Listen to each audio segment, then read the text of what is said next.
Okay, let's talk about today's workout. We've got for time 101 arm devil's presses. And if you do not have a set of dumbbells but would rather use something a little bit lighter, such as a wall ball, a med ball, I'm going to be using a med ball, then feel free to use whatever odd object, backpack, or thing that you have available. If you do have a pair of dumbbells and you feel comfortable push pressing with one arm overhead, then you can go ahead and use that dumbbell. So let's talk about what devil's presses are here in just a moment. The catch is on the minute, while you're doing these 100 devil's presses, you have to do 10 jumping jacks, and that includes the very start of the minute. Oh, this says 15, sorry, that means 10. I meant to say 10 jumping jacks, just 10. So at the top of the minute, 10 jumping jacks. So let's talk about what a devil's press is. And luckily for you guys doing the burpee challenge, you can count all of these as a burpee because technically a devil's press is a weighted burpee. So let's say you have a dumbbell. I'm going to use this foam roller to demo for the dumbbell today. You are going to have one hand on the dumbbell and one hand on the floor when you go down into a push-up. So a devil's press starts from a standing position. You're going to go down into a push-up with one hand on the weight, one hand on the floor. So sending both feet back, chest to the floor.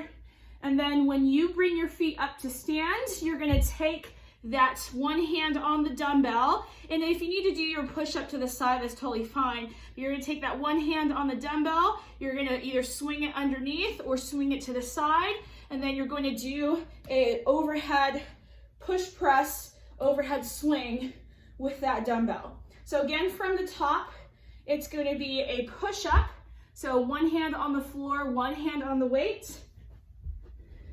And then when you bring the feet up, I recommend straddling the weight so that one foot is on the outside. It tends to be a little bit easier to swing in between the legs. So jumping out wide into your sumo stance, you're going to take that dumbbell, you're going to swing it underneath, keeping your back flat, and then drive overhead. So I usually kind of take this like a kettlebell swing where I'm standing up aggressively with the hips.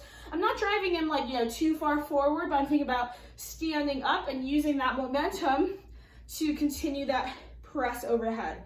Then when you're alternating, you're gonna come down with the other arm. So if I did the press with the right hand, now I'm gonna do the press with the left hand, push up, jump, swing overhead, okay? And then alternate, right hand, push up, wide jump, swing, press overhead.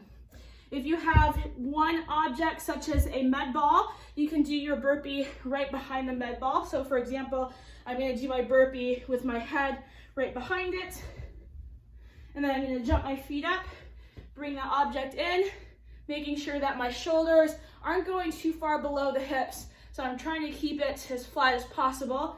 And then same thing, squeeze the butt, do a snatch overhead, burpee, jump, snatch overhead. You may also find it easier to do your burpee next to your object.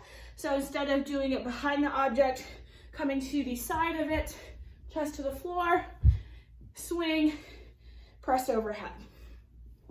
And then jumping jacks, pretty straightforward, basically starting from a standing position, and then you're jumping the legs out wide into a star, and then going back. So 1, 2, 3, very straightforward. These are meant to kind of give you a break in between the devil's presses, but also to tire you out just a bit. So we've got an 18-minute cap, which means you got an average of about 6 devil's presses per minute in order to make the cap, in addition to those jumping jacks. So I'll give you a chance here to get a drink, grab some water and otherwise. And when you're ready, let's head to the next video. We're going to start this workout with an 18-minute cap. See you there.